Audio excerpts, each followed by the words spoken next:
49ers Weekly. It's Friday night here, and we are talking Charlotte 49ers baseball.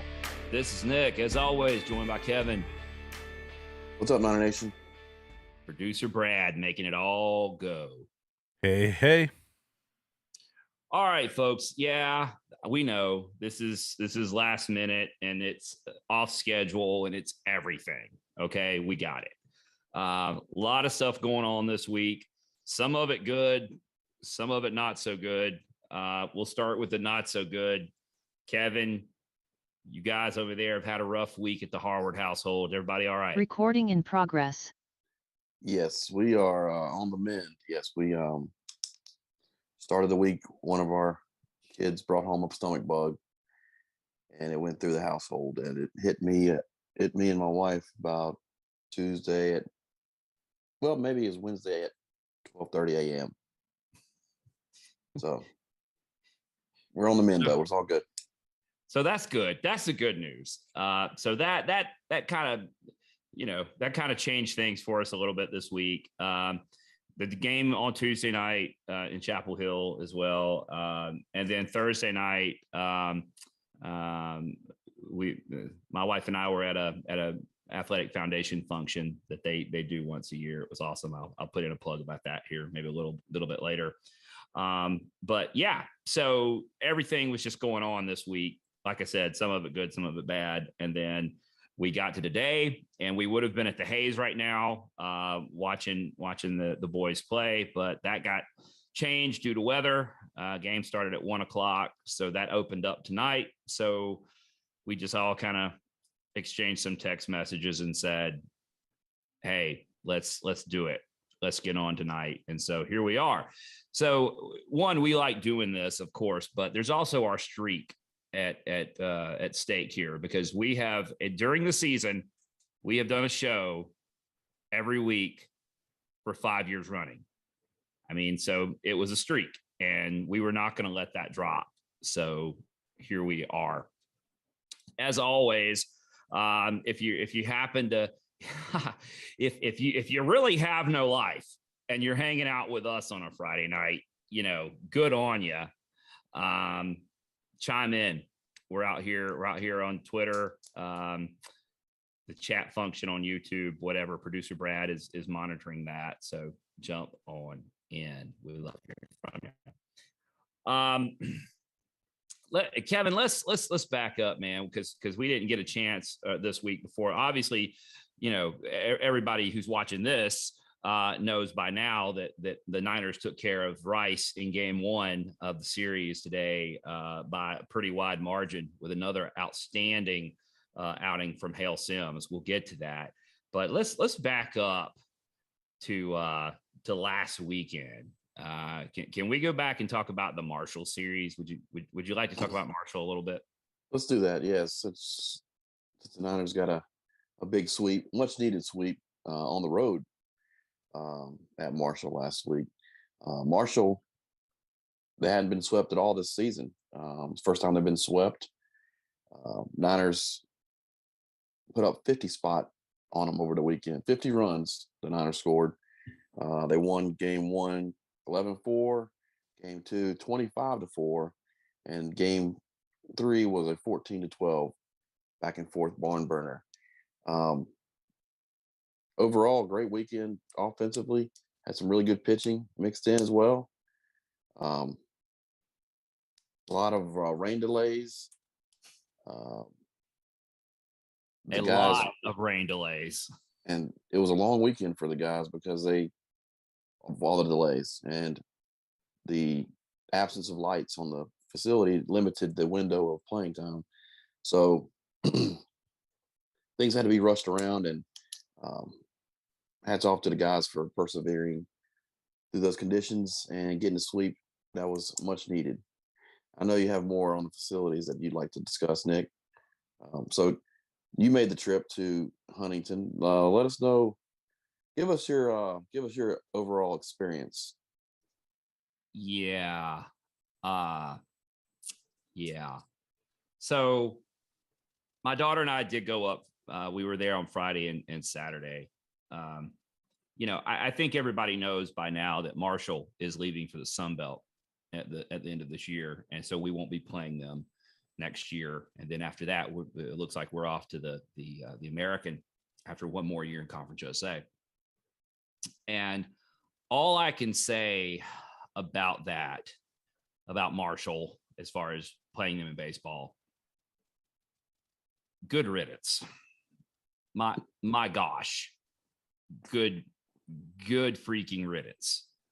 Kevin, I know you don't like me carrying things on my, you like it when I get things off my chest, and don't carry that, anxiety and stress and all that stuff. So let me just speak on this if I can. First of all, hold on one second. We got to get this disclaimer out first. Yeah, get the disclaimer. Go ahead, right. Get that disclaimer, because please. This show is in no way officially affiliated with the University of North Carolina at Charlotte or Charlotte 49ers athletic department. All views expressed on this show are ours only. Well, they're not just ours, by the way, but we're just the ones saying them. So I promise you, we're not the only one with these views. Everyone else in Conference USA has the views that I'm about to express. First of all, state of West Virginia, okay? You charge to get from here into your state to Huntington, to the garden spot that is Huntington, $15.75 worth of tolls. $4.25 for a car, an extra $1 if you're pulling a camper, as I was. $15.75 to get out and get in, and $15.75 to get out. Folks, the $15.75 I spent to get out was some of the best money I've ever spent.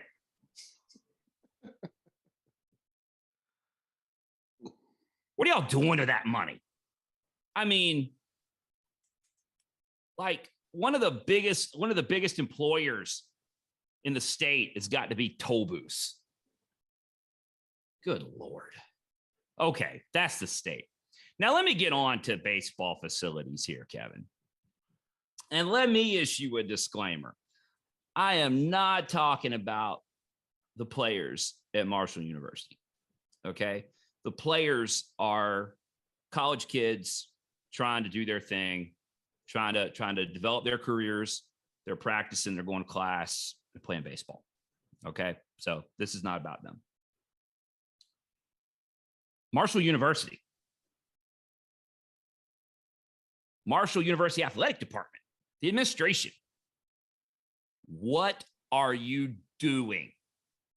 What in the world are you doing? You are hosting Division I baseball in a swamp next to a YMCA with no lights, no stands. We're talking bleachers. That's not bleachers and stands are two different things. By the way, with your rusty, get your tetanus shots. Porta Johns and a barn out of somebody's backyard converted into a concession stand to sell Snickers bars. D1, Conference USA, one of the top baseball leagues in the country over the years. What are you doing? I know you got these drawings. You got these drawings about your and you got a fence that you put up around an industrial site. And you tell all these kids that by the time you're finished, you'll be playing in it. No. It's terrible, Kevin. It's terrible. Those kids, that's because kids playing at Marshall, they are like being held hostage or something. It's like, blink twice if you're okay. It's a bad situation, and it kind of goes on the conference a little bit for allowing this to happen. I know in the past, Marshall has played their home games at minor league facilities that were an hour away from their campus. That was a bad situation, but this situation is much worse. They're playing, like you said, Division I baseball games at a YMCA. No bleachers, no nowhere for fans to sit, no clubhouses for players to get cover when Our in inclement guys, weather. during the rain delays, like Saturday, our guys sat on the bus for 3 hours because there's literally nowhere else to go. The dugouts, they had a drop cord ran into the dugout for power. It's basically a picnic shelter held up with 4x4s that they put cinder blocked in 3 sides of it. You could just see, you didn't even have to wait for the tweet to find out the batting order. You could just look in there in the bench, and Woody and the boys had the guys seated on the little bench in there in batting order, Firm sitting at the front of the bench, and then, Dave sitting next to him. And, just, they got bleachers. They got these little portable bleachers, like the ones we have over in the woods next to the Hayes, the ones that got chucked over there in the woods. That's what they sit on there, except for, and these are, baseball parents are awesome. They travel, they support their kids. The Marshall baseball parents bring their folding chairs, their tailgate chairs, and line them up along the cinder block wall behind home plate, like it's a 14U, a 14U travel ball tournament. This is what Marshall University is providing. It's crazy. It's crazy. Yeah. And you're right. Conference USA let them do this. They allowed that. I'll tell you, the best idea I heard, and I'm going to give full credit to this, to friend of the show, Taylor Berg. Shout out to Taylor Berg. What's up, Taylor? Taylor said, this could have been made real simple for Marshall if the league had said, we're only scheduling you on the road until you get some of this stuff fixed, starting with lights. No lights, no home games. That sounds like a heck of an idea to me. Taylor just gave that to the Sun Belt for free as an idea. Coastal Carolina with a national championship. Going to go play in a swamp. Georgia Southern, Louisiana. Heck, Southern Miss is going with them. Old Dominion. We're talking about people that like play baseball. Going to the YMCA. Yeah. And the turf conditions there also, the turf that they installed there was 2 years older than the turf that we just tore out of the Hayes. So you can only imagine the condition that was in. It's not like I walked on it, Kevin, but just from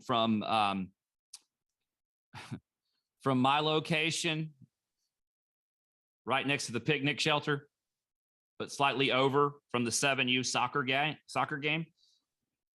which, by the way, I forgot to throw that in there. One of their soccer rec fields has lights on it. Anyway, that turf, it looked like the carpet at the old Veterans Stadium. You know what I'm talking about? Yeah, like real AstroTurf, old school AstroTurf. Like it had been worn that thin. Marshall, what are you doing? And when the rain came down, center field was like a kiddie pool. I mean, Jake seems to be all right, but he slipped trying to cut off a double out there. Of course, he got the batter got credit for a triple. I'll tell you what happened. Jake slipped. I mean, the center field in particular was just holding water. They squeegeed a lot of it off. They got a lot of it up, but I mean, come on. When it's out there raining, the ground is saturated. You're you're less than 100 yards from the Ohio River. You're on low ground. It's saturated. Then it starts raining. It's like playing outfield on a slip and slide. Give me a break. Well, somehow we were able to get into 3 games. They weren't as scheduled, but we were able to get the 3 in. Actually, a doubleheader was scheduled for Saturday. Yeah. Ended up playing just one. But we scored enough runs. Doubleheader could have been played too if the light. I mean, it had been a late night, but if they'd had lights, the weather that evening, we could have played. By the way, we stayed at a campground about 8 miles from the Y, and we passed a high school, Ona High School, ONA. Shout out to Ona High School. Ona High School's baseball field has lights on it. Less than 8 miles from the Y. Just saying. So what you're saying, your overall experience in Huntington was subpar. Yeah, 3 dubs. We left on Sunday morning. We had to get back. But thank God. I mean, it was just gonna be too late. My daughter had to get back for a chem exam last week of class, finals, all that business. And she was with me. But just I don't know, man. I don't know. Our fans talk about facilities plans and stuff like that, and they want to see what the facilities plans are and the long-awaited master plan and all this stuff. Man, they don't know. They think that and our facilities do need to be upgraded, and they are going to be upgraded. But oh my gosh, go check that out. I don't. No words, man. I haven't even described it adequately.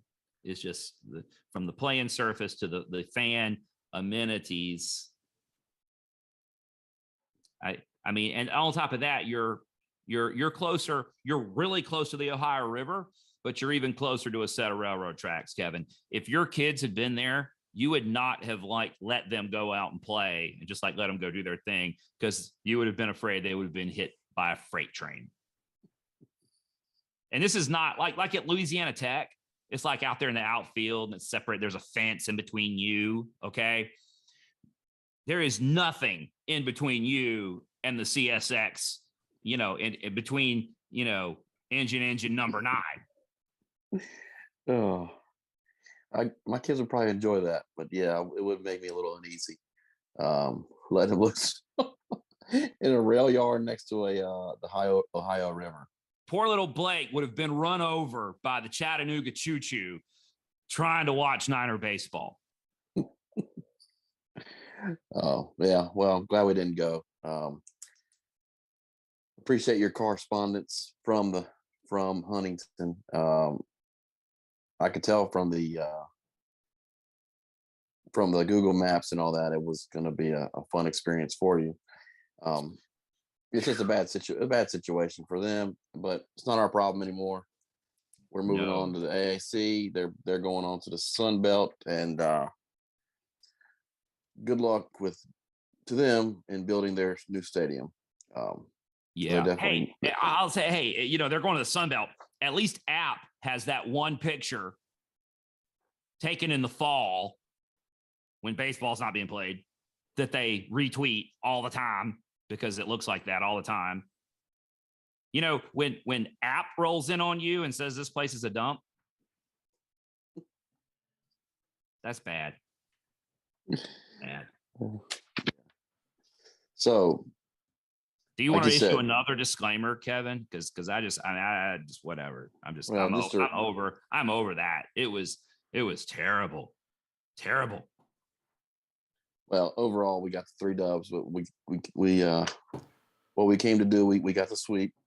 We moved up in the standings.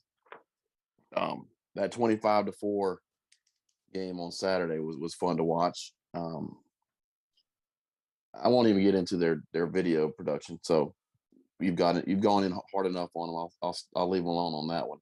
Did I leave a stone unturned? I'm sorry. Yeah. I'll say it was just terrible. Terrible. I mean, you had a YouTube stream that didn't even have sound. Yeah. Not to mention, at one point, a fly just climbing right in front of everything. Yeah, they did have Yeah, there was a fly around the camera. I did see that. Somebody said, somebody texted me and asked me to see if I could go get that fly away. And I'm like, I don't think it's the same fly. There are lots of flies here. You know, flies can often be found near carcasses. Oh man. So yes. Like that stadium. I enjoy listening to Joe on the broadcast. I did have the video up on YouTube, but I had Joe on the broadcast so I could tell what was going on because you couldn't see third base, you couldn't see the outfield corners, and anyway, good sweep for the night. Joe was a trooper. I'm sure he was. The Niners got the sweep on the weekend, and hey, Dave McCabe came back. He was named Conference USA Hitter of the Week. He got some national attention for, I think he was co-hitter of the week by National Collegiate Baseball Writers Association. So hats off to Big Maple. I mean, he had a huge week. I think he had 3 homers in one game. Yep. I think his OPS for the weekend was some ridiculous number, like 1,800 or something like that for the weekend. I pulled this up for a reason. I just pulled it. His for the weekend, 5 homers, 13 ribbies, 25 total bases, slugging 1.667, 4 walks, on base percentage 632. I mean, how did it take them? How did they only walk him 4 times? How long did it take them to realize that maybe, just maybe, they shouldn't pitch to Big Maple? It was funny on that 1-3-0 count. He had the green light. He crushed the ball. And I think Darren Spees pointed out in the video, the catcher is looking to the dugout and he just kind of shrugs his shoulders looking at the dugout. I guess they were giving a hard time about the 3-0 meatball he threw him, but okay, here's we talk about the stuff you won't get in the box score. So here you go. Here's a Niner nugget for you. So there's 3 Canadians on that Marshall squad, including that catcher who lives about 20 minutes or so, as I understand it, about 20 minutes or so from where David grew up. And they know each other and they've played together and against each other, et cetera, et cetera, et cetera. In other words, that catcher, the look you see that catcher given his dugout is like, yeah, told you. Yeah, you know, 3-0 is not your opportunity to just throw the ball straight down the middle and let this guy, because he's got the green light. David, you know, over at football, you know, they've got the club lit sign.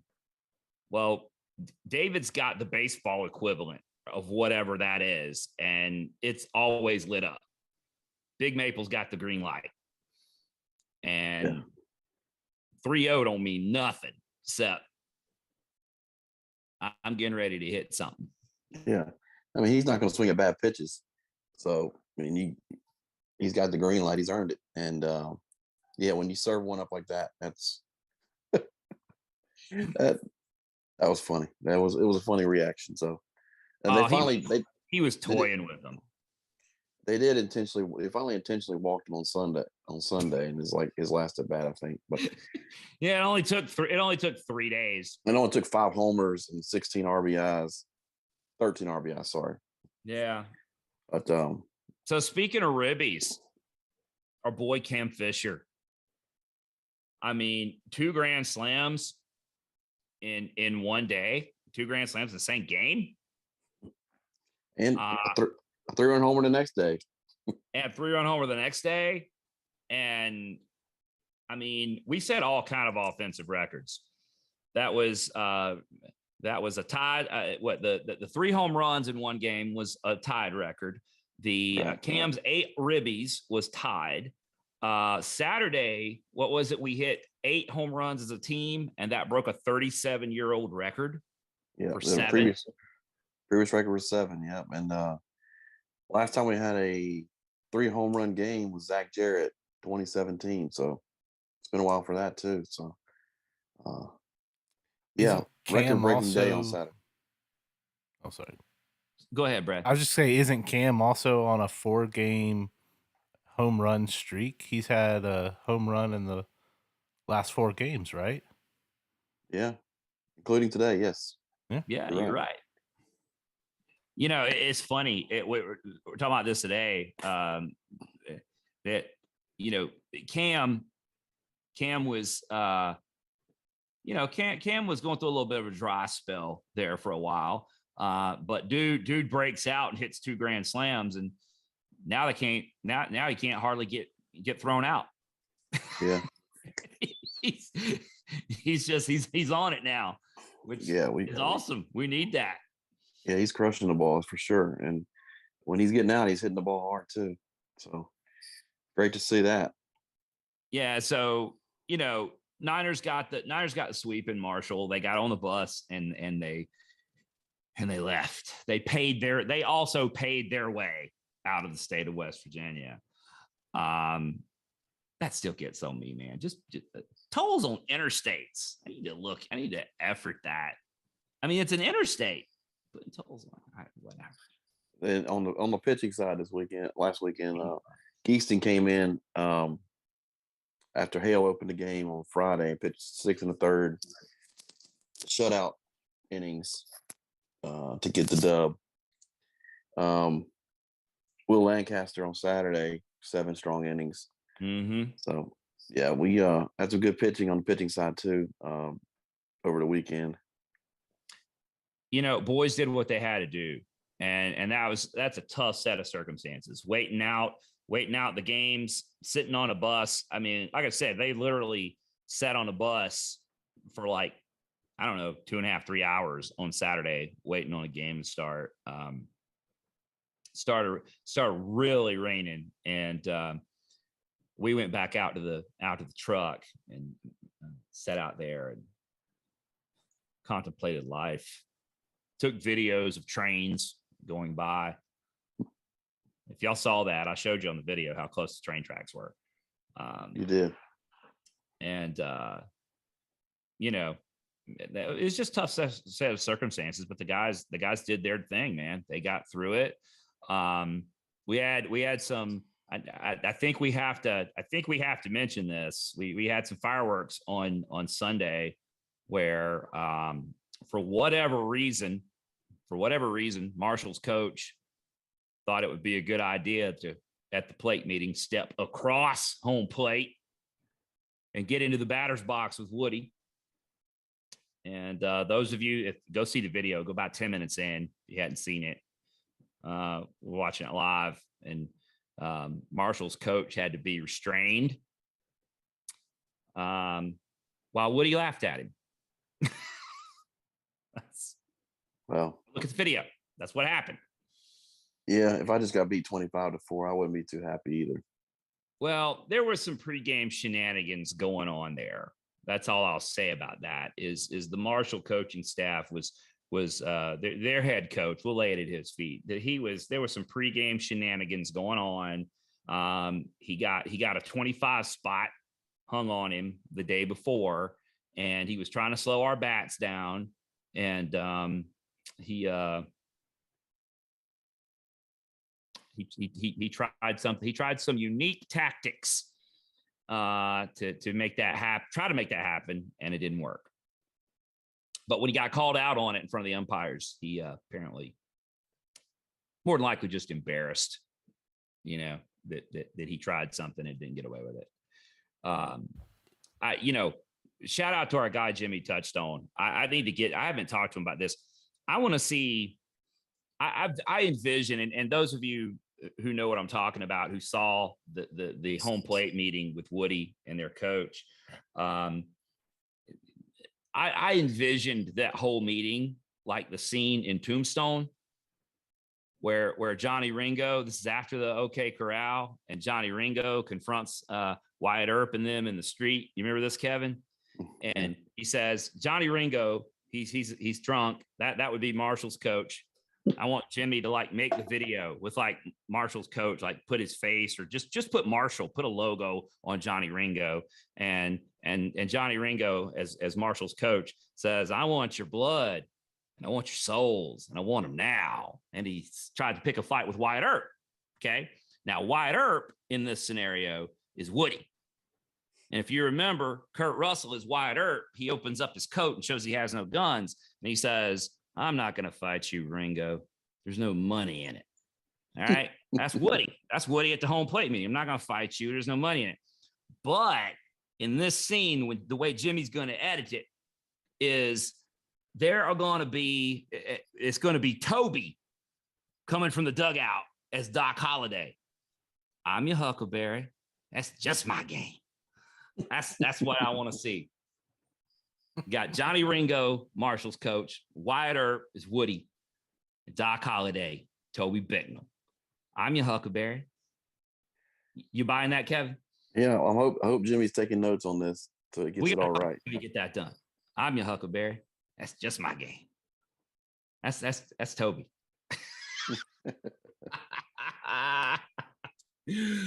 So okay. All right.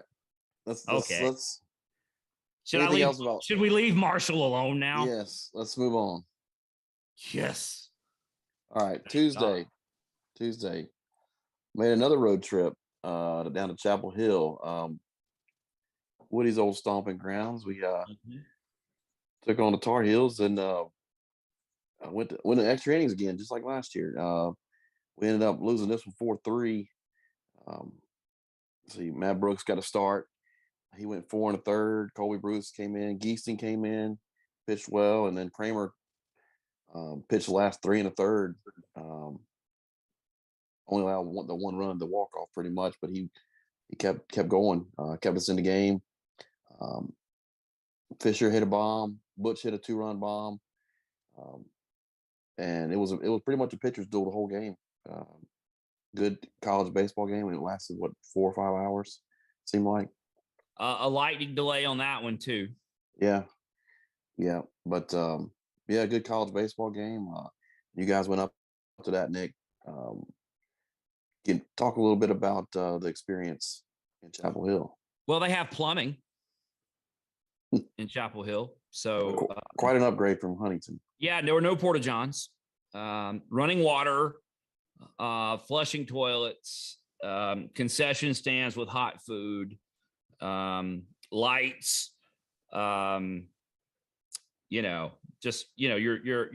real luxuries there in Chapel Hill. I'm gonna say this, a couple of observations. One, Kevin, you and I have been watching Charlotte play Chapel Hill midweek for a long time. And certainly last year was a lot of fun. We've gotten them at the Hayes before, but one thing I'll say is I think over the years, and even when we won, excluding last year, even when we got a W, we were looking at them on the field and looking at us on the field. They had dudes, and looking at our two squads, not that we didn't have good players, but just not only quality, but quantity. You were looking at programs that were just on two different levels, okay, in two different places. Starting with last year, continuing on now, Kevin, our roster stacks up with them. It just does. The fact we've played 2 tight games in a row. Think about the last time we played them at Truist. What was that? 2019? Yes. I don't remember what the final score was, but it might as well have been 40-1 or something. It was something like 14-1, 12-1, something like that. Yeah, it felt like more. Because they scored. Didn't they score like 8 runs in the first inning and then never looked back or something like that? It was not good. But looking at that in 2019, and Woodard was in the opposing dugout.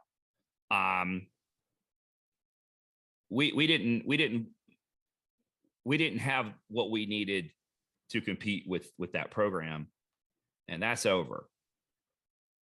That's over. We've played them 18, 19 innings now over the last 2 years. Well, no, 19, 20 innings. All right. We'll go. Did we have 10 last year too? Yeah, 10. 20 innings, and basically the score is tied. So, and that's both at their place. So we look different than we did. And they do too, but we're in a different place. This is not, hey, maybe we can upset them. That's Tuesday night would not have been an upset. Well, last year we were ranked and they weren't ranked. So exactly. Yeah. Exactly. Two programs in two different places. I would have said, going back to 2019, we were two programs in two different places. We still are. Those are just maybe two different places now. Right. Just saying. Yeah. I don't know. That's my take. And what am I missing, Kevin? Well, I think you're right. I think you're onto something there. There were two good games past 2 years with them. Not sure if we'll be going back or not, but let's briefly touch on the controversial call, as we'd say. Let's see. We had runners on first and second. And was it Hobson? Yeah, it was Hobson at the plate, right? Hobson at the plate. He hits a soft liner that was in betweener, kind of weird off the bat. One hopped over to the second base bag, and the shortstop caught it. Butch was on second, didn't really know what to do. He's kind of in no man's land whether to tag or not, because he could have caught it, doubled him up, or advance. And he came back to tag, and then realized the ball hit and advanced. Austin Knight was running from first to second. Not sure if he knew the guy caught it or not, but he comes in standing up. The shortstop steps on second base for one out, throws it to first, runner's safe at first, and Austin Knight comes in standing up. Shortstop makes a throw to first. Didn't look like a bad throw. It looked like a pretty good throw to me. The initial call on the field was obstruction, I believe. That Austin Knight obstructed the throw to first, and that took us from we had one out, men on first and second, to a double play out of the inning. Yeah. Rally killer. And yeah. And Coach Woodard comes out and wants the replay. Mm-hmm. And from there, I was only watching on TV, so you can tell them what you saw at the stadium. Well, Woody wanted a replay, which he was right to ask for. And that really wasn't the problem. I mean, it was a tense game. I mean, you can imagine. I mean, Scott Ford's their coach, and Woody. I'm sure they're both competitive. I mean, we know how competitive Woody is, and there was a different energy about the game, just because it's you're playing against your buddy, a lot on the line, a lot of emotional energy wrapped up in that game. And Woody was a little animated. He wanted the replay. He wanted that play bad, and they were going to replay the play. They were going to take a look at it. And that was fine. And the first base umpire decided that people had paid their money and bought a ticket to see him. I mean, I don't recall thinking. I checked my ticket. I looked at it. It had two teams listed. It didn't say anything about his name. I didn't see anything on the ticket about anybody paying to see him. But he antagonized our dugout. Pure and simple. Rather than taking care of what he needed to do, his job. It's kind of like not on the quite same level, but if you guys saw the recent Madison Bumgarner umpire altercation where they're checking Bumgarner's hand and the guy's just being really creepy and staring at him and rubbing his hand. If you haven't seen that, go to YouTube and check out the John Boy take on it. It's hilarious. If those of you know what John Boy Media is, go check it out. It's hilarious. Don't have your kids.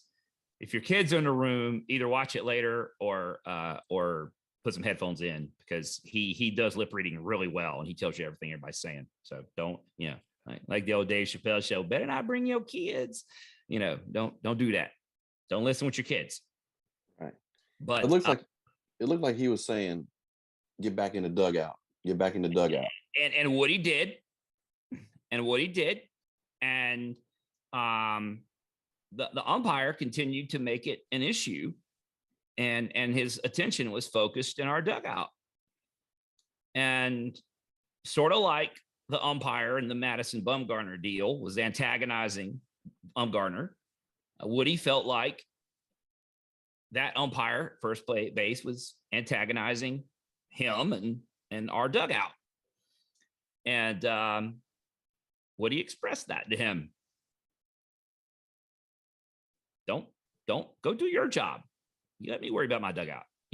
Go do your thing. Don't you have something to be doing? And that got him tossed. Yeah, and that whole thing happened so quickly.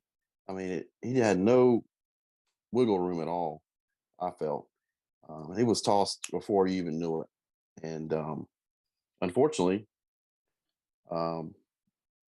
that ejection ended up costing Woody managing today's game to Hayes. So, well, another member of the crew, which they have a 4-man crew for those games.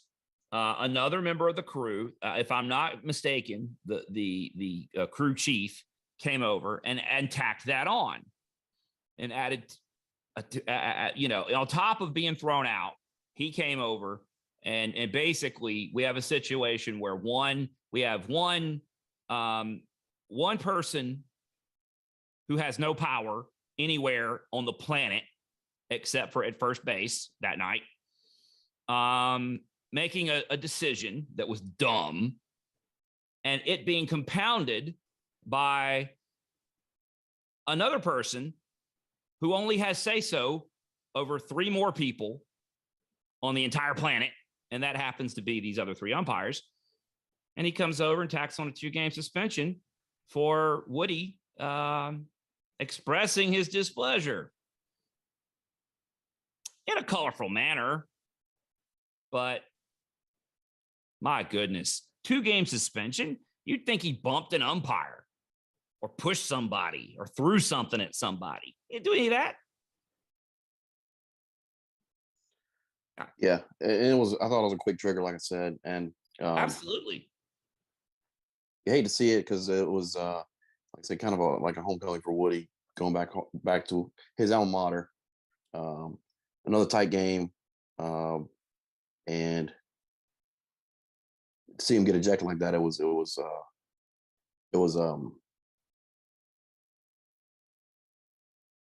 didn't really. It wasn't just. It was not just. It wasn't. So anyway, I wanted to briefly touch on that, and we spent too much time. I want to add a couple things about that situation. Let me just add a couple little things here. It's my night to add the color. No one has ever accused the baseball crowd in Chapel Hill of well, they're just not on it. I'm sorry, they're not. I mean, like East Carolina baseball fans, like I want to beat them, but I respect them, as a fan base. Like they know their team, and they even know your team when you go to play them. Okay, they do their homework. those folks in the crowd, those folks in Boshemer on Tuesday night, I'm not sure many of them understood who Robert Woodard is. I'm not sure they understood that was Robert Woodard and their all-time winningest pitcher. And frankly, one of the people that helped rescue that program in the early 2000s. And I understood it. And it's hard not to understand it, Kevin, because Woody's picture is plastered all over that stadium. I tweeted a picture of one thing just dedicated to Woody, but his picture, he's on and you go in their Hall of Fame, his glove that he used in his college career is on display in there. They've got articles on the wall written about Robert Woodard. And while he's getting run, these Chardonnay sipping, Gouda cheese eating blue hairs are, hey, coach, get out of here, coach. Go, coach. Coach. It's your freaking all-time winningest pitcher. Why don't you pull your head out of your ass and get a little respect for Robert Woodard? How about that? Okay. Throw him out. Yeah, throw him out. You're out of here, coach. Do you know who you're talking to? Give me a freaking break. I get it. You're just waiting on basketball season. I get that. Something else, by the way, Kevin. God, you're going to need to issue that disclaimer again. The game went 10. At the end of 9, literally half the people in the stadium got up and left. At the end of 9. It's like we signed on for 9. Oh, it's going to the 10th? Oh, well. Back home for tea. They didn't even have a 2-hour drive like you did. No, we got in at 2 a.m. But Biff, Thurston Howell, the jackass, had to get back home for tea and crumpets before bed. I don't even think you do tea and crumpets before bed. Whatever, doesn't matter. It doesn't matter. It doesn't matter. All that matters is today, the Niners beat Rice 13-0.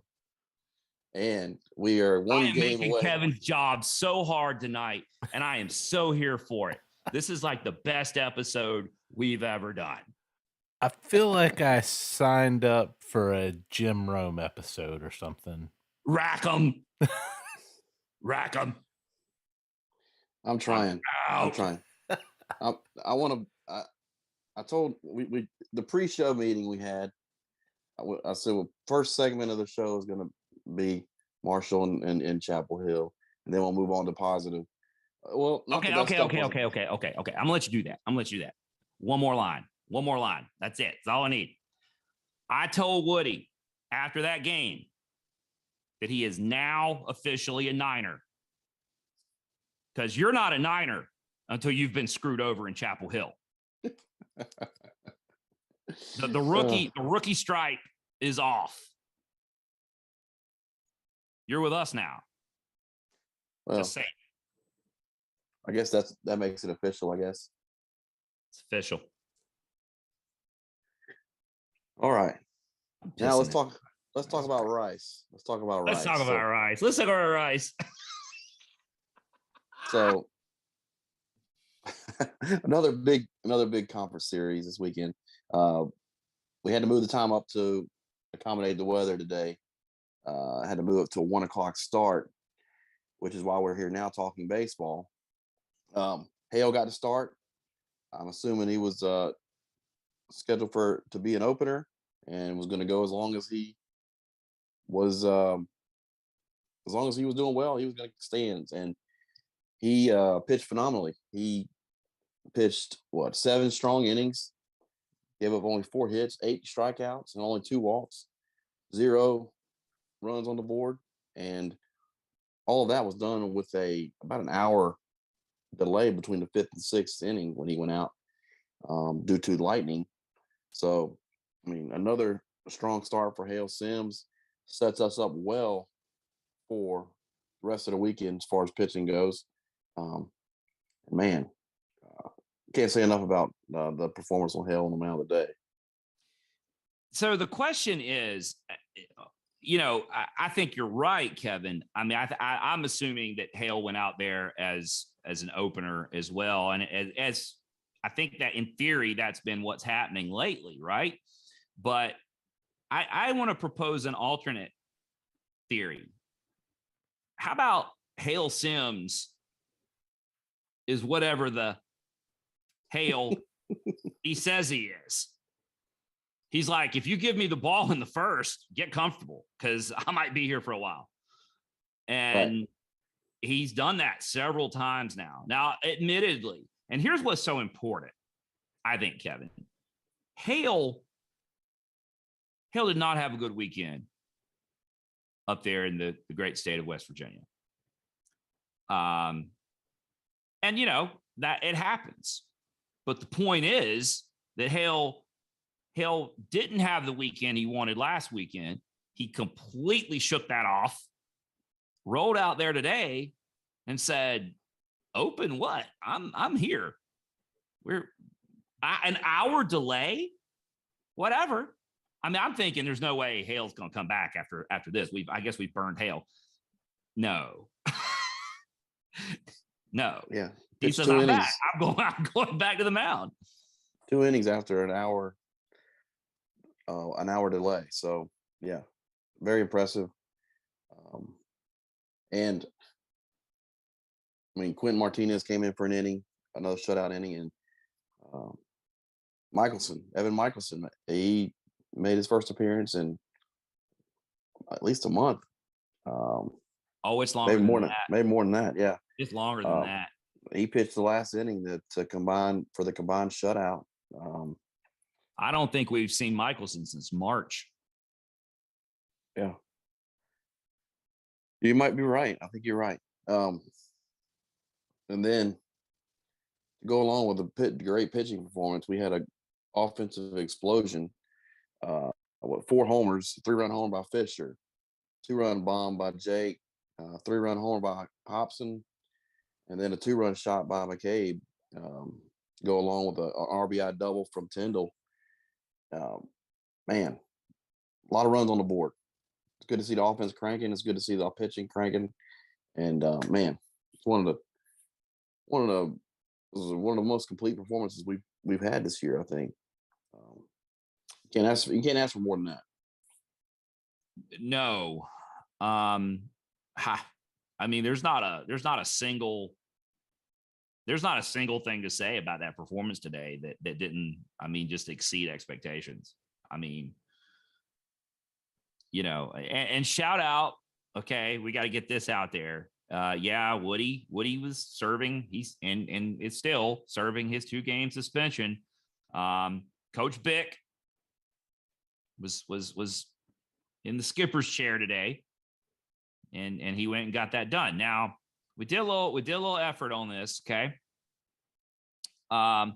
We here at Diamond Niner Report are officially listing Toby's career record as 1-0. I'm told that there was at least another game at Air Force, and maybe that game did not exactly go so well, where Bick had to step in and be the skipper. But you know what? We say anything we want. Well, I say anything I want to on this show anyway. So I'm throwing that result out. Coach Bick, 1-0. He's 1-0 as a Niner. That's as an acting skipper of the Niners. So yeah, we'll go with that. Frankly, what else matters? That's right. Nothing else matters. You're right. Congrats to Coach Bick. Whatever you did today, fired the squad up for sure. Do it again tomorrow. Yeah, let's do it again tomorrow. Get him, Toby. Yeah. So yeah, a lot of offense, great pitching. Only the down note today, I did see Austin Knight left the game early with an injury. Looked like a foot injury. I think I saw him in post game with a boot on. So that's unfortunate to see. I have a sneaking suspicion that Austin has been a little more dinged up than he's let on over the last little bit, and has been trying to play through it. And maybe we're just at the point where we need to get Austin a little bit of treatment, a little bit of rest, and see if he can't, because it's obvious. I mean, look, people that people that watch this show, especially if you're watching at this point, if you have it turned off during one of my rants tonight, you know, the Austin Knight, particularly at the plate, the Austin Knight that we've been seeing for the last little bit, that's not him. You know, we know what he's capable of. We know what he can do, and he's just been a little beat up lately, and you know, that's taking its toll. So it's good. It's good that we were able to get him out of the game because of the score, and you know, hopefully we can get Austin feeling good for the stretch run, because we need him. We need him. You know, we need Austin Knight. That's just all there is to it. That's right. We sure do. Looking ahead to tomorrow, we have some scheduling news on tomorrow's game. Tomorrow's game has been moved up to 11 a.m. To try to avoid some of the weather coming into town. So breakfast baseball tomorrow at Saturday at the Hayes. We're going up against Alex De Leon. I don't know if you remember him, but I did look him up. He pitched against us last year, the last game down at Rice when the rain shortened game. He pitched the 5 innings shutout against us to get the win, the 5-inning win last year at Rice. So we owe him a little bit. We didn't score any runs on him last time in 5 innings, so hopefully we can break through on that tomorrow. Think about calling Ponce. Anybody will get that. Just call him Ponce. If my last name was De Leon, I would go by Ponce. Just that's what I would do. That might be his nickname. I don't know, but it would be mine. Totally. I'm sure the student section has got their research down on him, and we'll be letting them hear it tomorrow. Hopefully. Well, hey, can we throw in a shout out? You bring this up. I mean, yeah, we're always shouting out the students. Those boys down there are going at it, and it's awesome. But while we're at it, let's Blake Jackson.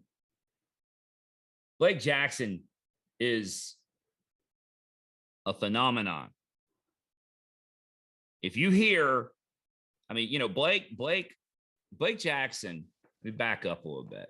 For those of you, again, if you're listening to us and at this point, you know, I mean, Blake Jackson is a heck of a ball player. Won a national championship at McLennan, the JUCO national championship at McLennan last year. And their batting two hole, went like, what was it, 4 for 4 or 4 for 5 in the semifinal game with like 5 ribbies. I mean, he's just a player. Got hurt here in the preseason and was working his way back and got back on the field and was just kind of trying to put things back together when he got hit by a pitch on his finger, broke his finger. And so Blake, and the umpire called that a foul ball, by the way. And the umpire called that a foul ball with a broken finger. And ever since then, Blake has taken it upon himself to keep our dugout mixed up, stirred up, fired up, you know? And, man, I'm gonna tell you what, there are some people that don't know how to take him. All right. Let me make a list for you, Kevin. Everyone in Huntington, West Virginia, they're on the list. Blake Jackson now lives rent-free in Huntington, West Virginia. That is, if he ever wants to live in Huntington, West Virginia. Rent-free. All weekend. Chapel Hill, North Carolina. Rent-free. Niner fan message boards. Rent-free. Because we have some internet fans that are so delicate that it hurts them to watch our boys play and be able to hear Blake on the ACC network saying, "Do it, do it." Well, one of the main reasons you can hear them in Huntington and in Chapel Hill is because there's no crowd there, and there's no fans cheering. So you can hear everything that our dugout is saying. Let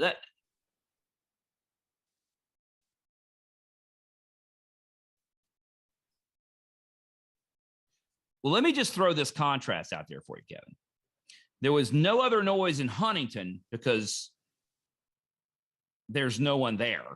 And the soccer player, the 7U soccer players had all left, so you couldn't even hear them screaming in the background.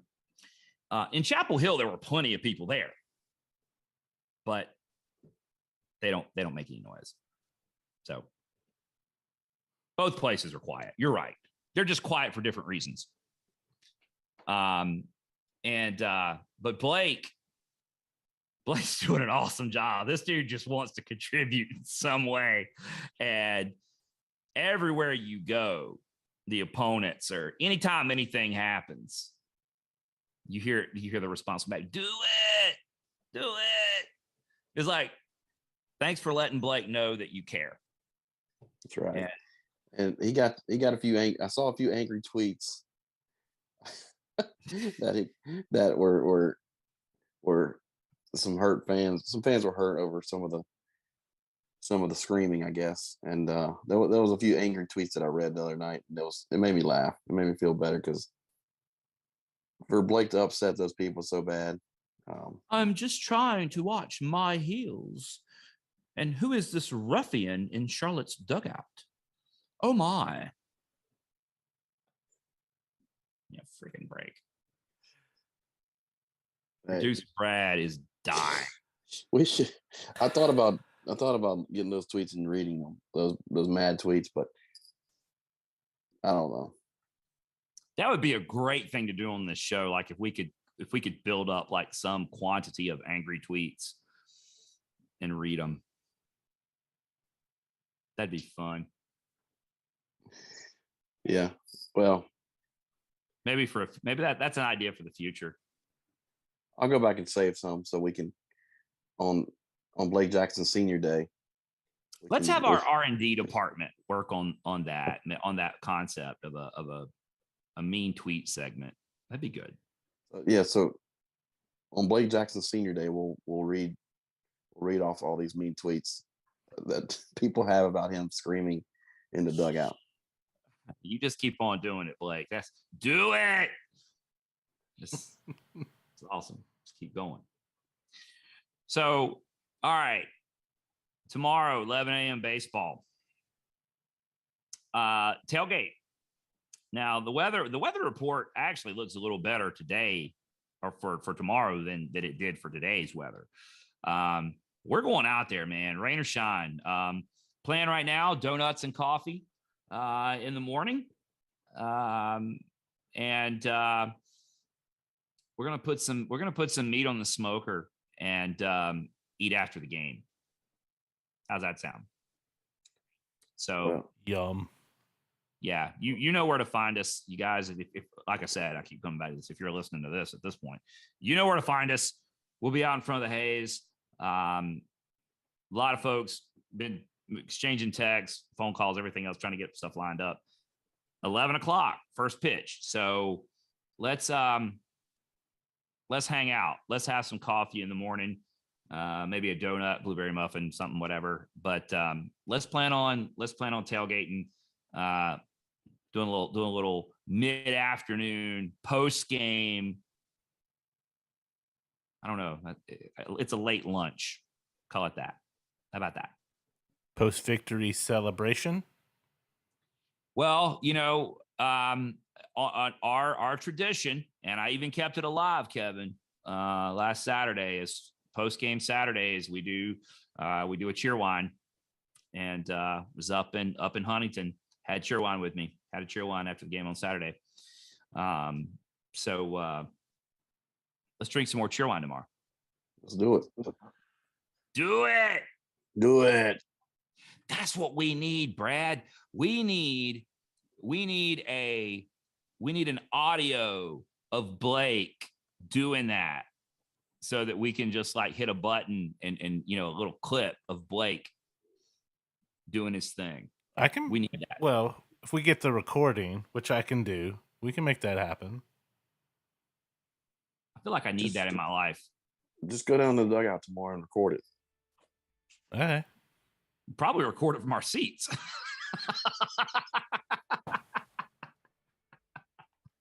Well, you see, you can't hear him as well as you can on those TV broadcasts we heard, because we have There it fans is. in the. I'll just stick So- this right in his face. Just say, do it.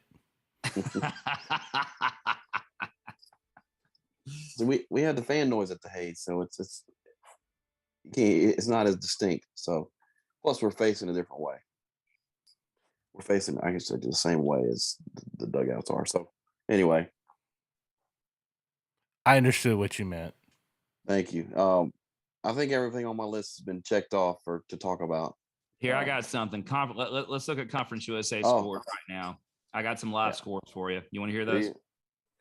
So right Let's now, do it. top of the ninth in Hattiesburg, Old Dominion is leading 3-1 over Southern Miss. Top of the ninth. Southern Miss, we need to look into this a little more. Southern Miss has got some injury problems. It sounds like not exactly sure what they're down, but to Southern Miss, if that is in fact true, and Southern Miss is experiencing some injury problems, I say to them, welcome to our world. Come on over. We're trying to get healthy, and still pretty beat up. Not as beat up as we were, but not as healthy as we need to be. So, if you're having injury problems, cry us a river. Bottom 8. You ready for this one? Bottom 8. This is in Ruston. FAU 10. Louisiana Tech nada. Wow. Wow is right. That series next weekend is going to be big. No matter what, it's going to be both of those series coming up are going to be big. These are our next two opponents. Yep. FAU in Boca, and then Tech at the Hayes in 2 weeks. 10-0 FAU. Wow. You know what's happened is the Conference USA standings, they like stretched out, and there was a big gap between the top and the bottom, or at least the top 8. But now over the last few weeks, it's all coming back together. The field is, we're going to wind up in an 8-way tie. Yeah. Well, I mean, that's probably not, I'm sure that's not possible, but that's the way it feels right now, as everybody's coming back together. Yeah, I thought Southern Miss was going to at least clinch a spot in the tournament last weekend, but they got knocked off by UAB. So yeah, and this week everybody's darling is UAB, and they got swept by us 2 weeks ago. Well, to your point, let me just bring you up to speed on that. All right, let's hear it. At the end of the 7th, this is in Bowling Green. At the end of the 7th, Western Kentucky 7, UAB 3. Western Kentucky 5-16. Of course, this is Friday. Their Friday guys pretty good. You got us downtown, but still, that's that. Everybody. You're right. Everybody's all of a sudden, oh, UAB, they're so great. Did you look at what happened the weekend before you started following them? Yeah. Let's keep on going. Top 7. Down in well, crap, where is FIU? It's not in Boca. Miami. It's Miami proper. It's somewhere down there. Somewhere. It's south of Mickey Mouse. Middle Tennessee 3. FIU 4. That's a 12-win team and a 5-win team in FIU. And basically everybody that we're chasing right now so far is losing. Now, Except for FAU. Yeah, but where they couldn't. Now, here's the other one. Your final score update. Top 7 in San Antonio. Marcia 2, San Antonio 5. Top 7. You got to feel like San Antonio is gonna finish that up, but You never know. Well, you never know. If Middle Tennessee loses, if UAB loses, between FAU and Tech, somebody's going to lose. That's up. We've made it to the top of the 9th in Hattiesburg. It's now 4-1. The ODU has added another run, top of the 9th. They're up 4-1 in Hattiesburg. A team that we took the series from in Norfolk. Yep, we got the tiebreaker over them. So, and if they hold on to win, they will remain tied with us. So just got to keep winning. Here's what's going to happen though.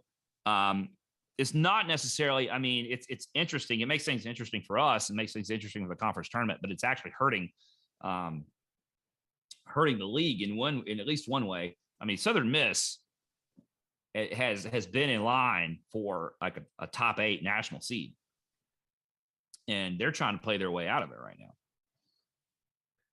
Yeah, and La Tech, we got a couple bubble teams that are somebody in our conference needs to step up and make it a 2-bid at large team. I wonder who should do that. Who should do that? Well, I mean,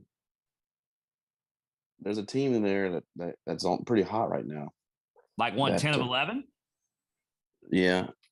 And just getting healthy, including promising back end bullpen guy, just getting back on the field today. Yeah.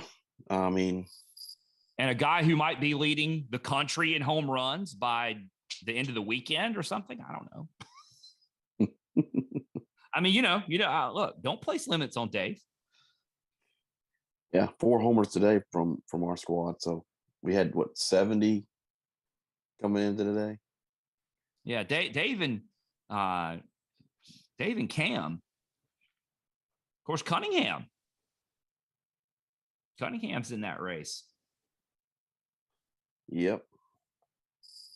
And one final thing that we didn't work in, or one thing that we didn't work in, we're still leading the country in walks. Seven. Almost 7 today, game, right? Well, yeah, 6.5 per game going into today.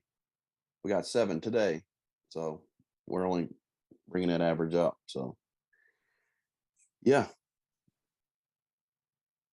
What do? They get on base. Get on base. They get on base.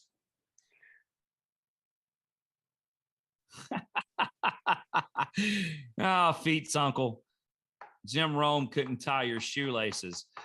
I appreciate that, but Jim Rome wouldn't have to tie our shoelaces. He can pay someone else to do it.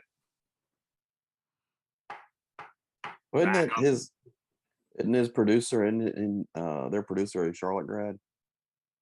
He is. Get his name. Garrett Ritt. Isn't that right? Yeah, I think that's right. Yeah. Charlotte grad. Right. Remember that we have got to get up with him because, believe it or not, Charlotte baseball was discussed on the Jim Rome show one time.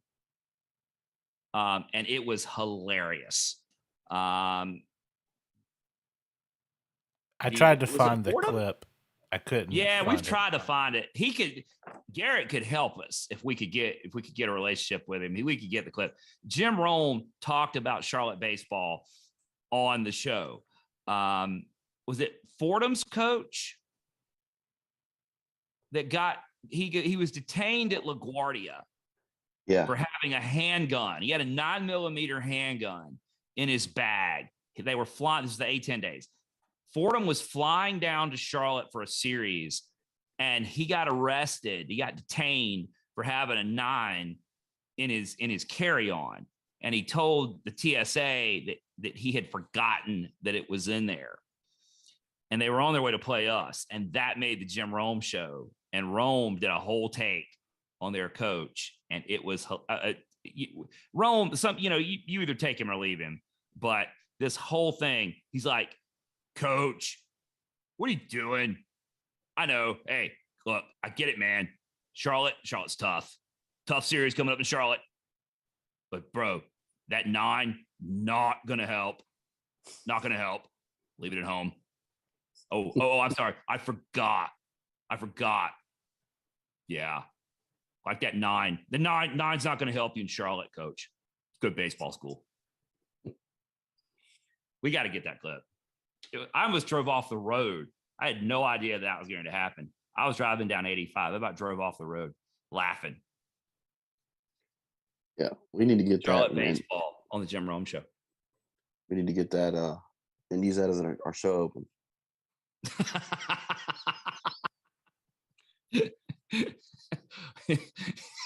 No, it's a tough series in Charlotte. That 9 not going to help.